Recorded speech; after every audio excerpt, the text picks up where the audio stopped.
Hey all, it's Amanda, your twin mom best friend here with a video this week to show you how I cheat meal planning. Coming up with nutritious meals for my family every single week can get a little exhausting, and sometimes I'm feeling uninspired. So instead of scouring the internet or going through cookbooks, I will go to AI, or in this case, ChatGPT, to satisfy some of my requirements for meals and then have it give me a meal plan. I first start off by asking ChatGPT a very simple question, and this week I said, could you make me another meal plan, as I've done this in the past, this week that will get me to 150 grams of protein per day that also uses seasonal summer produce.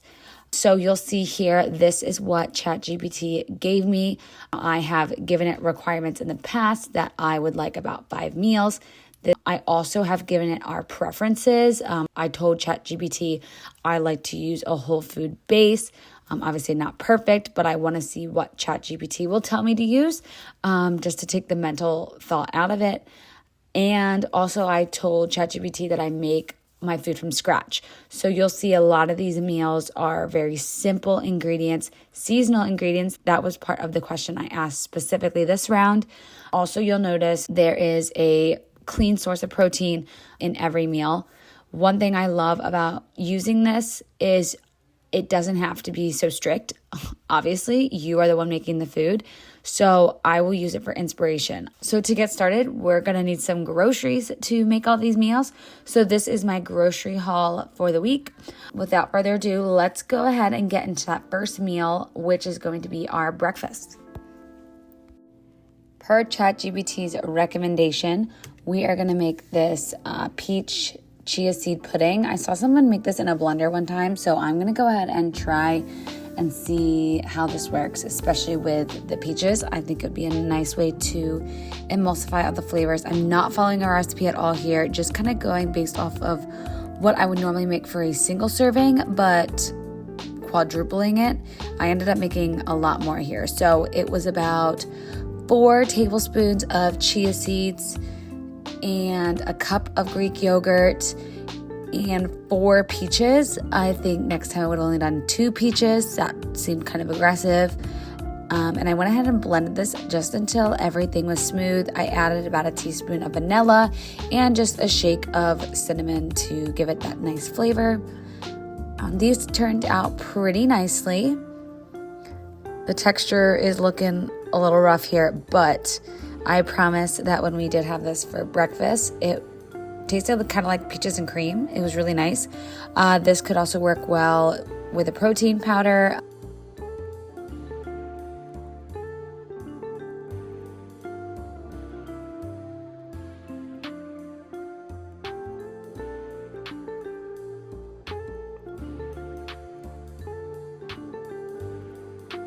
All right, we are on to our first meal that ChatGPT recommended, and this is going to be like grilled chicken with corn and a cucumber salad. So I just cut up my chicken into small pieces, and I'm going to go ahead and marinate this into just a pre-made marinade. Again, it's all about balance. I'm not making my marinade from scratch here, and that's okay. You know, we've got the basics, the 80% rule. Everything else is going to be from scratch, and this is just going to save me some time. I do this, you could do it as early as 30 minutes before dinner, but I'm doing this around nap time, so probably around 2 p.m. I got this all started, and it's going to sit in the fridge until we eat later this evening. I love to marinate my chicken in a bag. I think it takes up less space in the fridge, and I think it coats the chicken better in the marinade rather than putting it in a container. And you don't have to stand there and flip it. So it's dinner time here, and we are going to go ahead and grill the chicken. In my last video, I mentioned how important it is to have learned the skill of grilling, and we are putting that into play here. As I'm waiting on that food to grill, I'm actually going to do some of my prepping outside. I was parenting by myself this evening. My husband had to work a little bit later. He had a meeting, so I needed to keep an eye on the grill, keep an eye on the kids, and finish prepping dinner. So I could have done this ahead of time, but I did not. I wasn't really thinking. So we are just making a cucumber salad here. We're going to start with just 2 cucumbers. We'll also cut up some peppers, and later you'll see a red onion, and we're just going to mix that all together.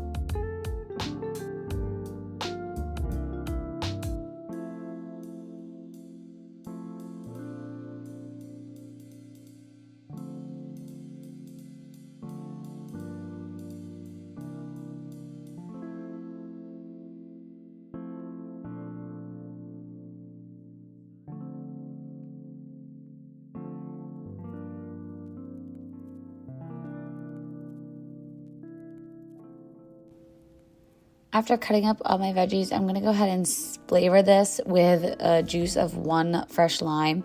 I also added some olive oil and some salt and pepper. I noticed that when you don't have to add so much to everything to give it all the flavor. Just let the ingredients do the work. For dinner then, this is what we had. We ate outside. It was nice and toasty. I also paired my meal with some avocado just for some healthy fats. For our next meal, this was technically day 5 meal, but I moved it up because I needed a crock pot meal today. We are doing crock pot chicken tacos. I just have 2.5 chicken breasts here, seasoned with taco seasoning. And then I'm also going to add some chicken stock here just so that it doesn't dry out. Not really measuring, kind of going based off feel.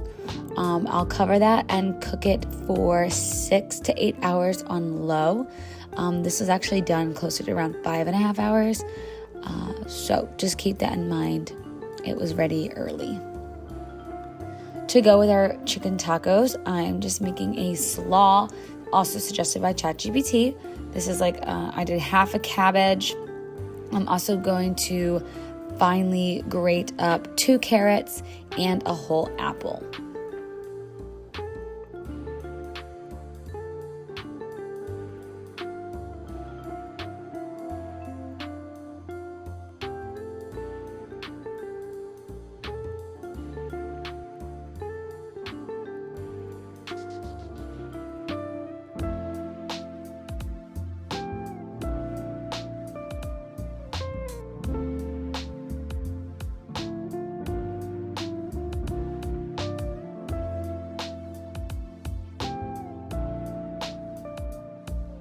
Just giving it a good mix here. I added some lime juice for some seasoning, and I realized this bowl is not going to be big enough. So I actually went ahead and switched it into this bag so I could just shake everything together. So after the lime juice, we added some olive oil. I'm also gonna add some lemon juice and then just do some salt and pepper. Again, very simple flavors here that will complement the taco chicken. And I'm just going to let the flavors from the cabbage and the carrot and the apple really come through for this slaw. Really, really basic, really simple.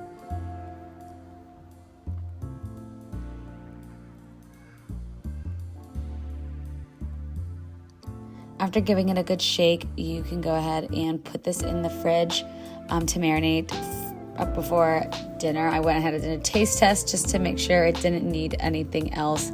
It tasted pretty good, so we put it in the fridge, and we are going to start working on our corn tortillas.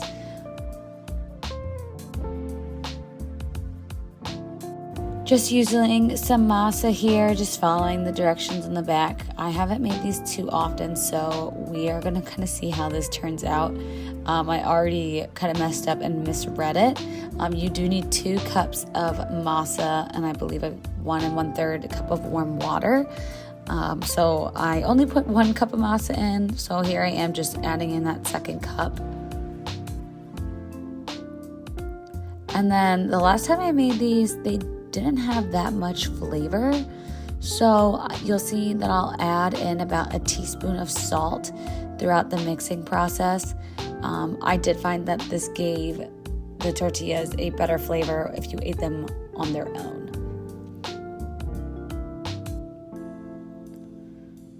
So that dough kind of comes together. It should be a little bit sticky here and have a lot of moisture to it. I divided this into 12 equal pieces.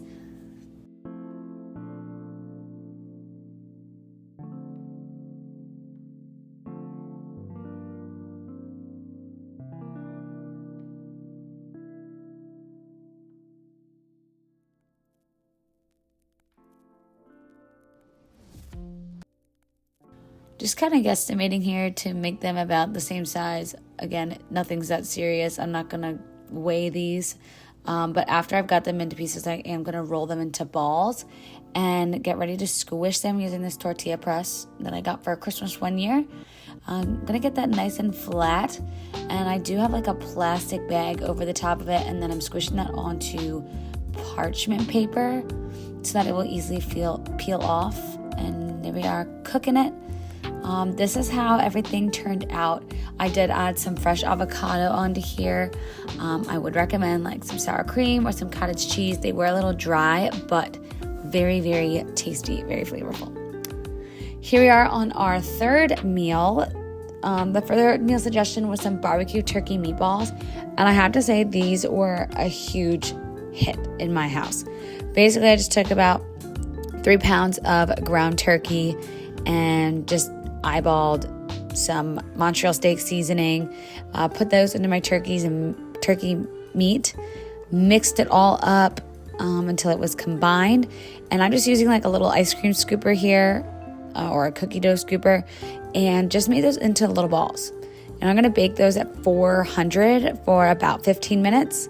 For side dishes, I'm just doing some cut up yellow potatoes, some pre-washed green beans, and simple seasonings. We're just going in with some olive oil here, which I have in this little spray container to kind of minimize excess oil. But we spray them, and then I'll add some salt and pepper. Again, so simple with the seasonings. And we're going to put those in the air fryer at 425 for about 15 minutes. After the meatballs are done, I'm going to pour some barbecue sauce. This is not homemade. You can totally make homemade, but this was just Kinder's or Kinder's, not sure how you pronounce it. Just their original sauce. I heated it up as not to cool down the meatballs and just gave that a good toss. And this is what we had. I served mine over some zucchini, and that was pretty good. All right, our fourth meal, I ended up only needing 4 meals because of all the leftovers this week, so I went with the beef skillet. I made my black beans in the Instant Pot, and I'm going to start by cutting up some red onion and also just some peppers. We had some sweet snacking peppers in the fridge that I was able to use, and we're just going to put those in a frying pan and with a little bit of olive oil, get those kind of soft.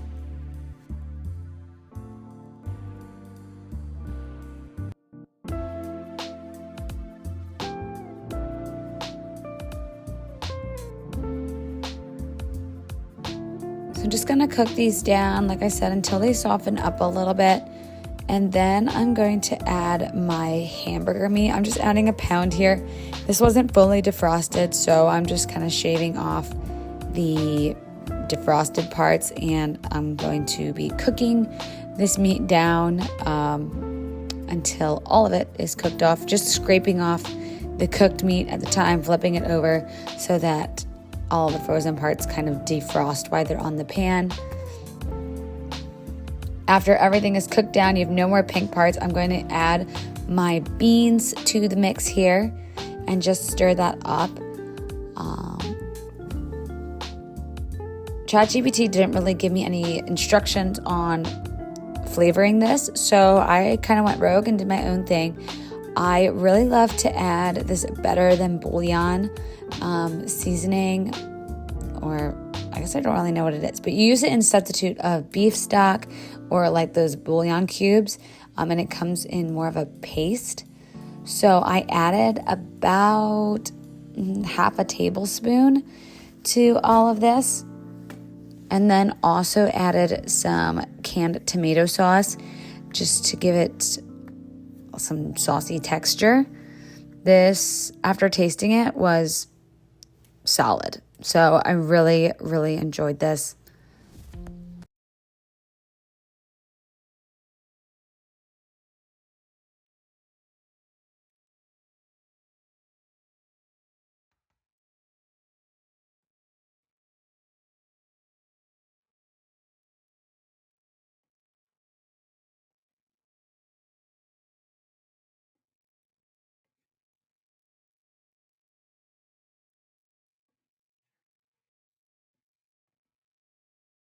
Just gave it one final taste here just to see if we needed any other seasonings. Actually, it was pretty good, so didn't need to add anything else. That better than bouillon is kind of salty, so I didn't add any salt or pepper to this. ChatGPT recommended serving this with quinoa or rice. I would recommend doing that, but we had a lot of that leftover coleslaw that I made earlier, so I'm actually going to serve for myself the leftover slaw we had from the chicken tacos. This wasn't a great pairing, but I didn't want to throw out the coleslaw, so I'm just kind of using it up. And then I just added some nutritional yeast onto here for some extra flavor. For the rest of my family, though, I had made mac and cheese in the Instant Pot. I had prepped that for the weekend that we actually needed it for, so my family kind of lucked out, and they got to have it tonight. So my husband and kids are going to get this black bean and beef skillet with mac and cheese and green beans. I hope you guys enjoyed watching today's video and seeing how AI tools can help you minimize some of the mental exhaustion that comes with being a homemaker. I'd love to hear if you guys try any fun AI recipes.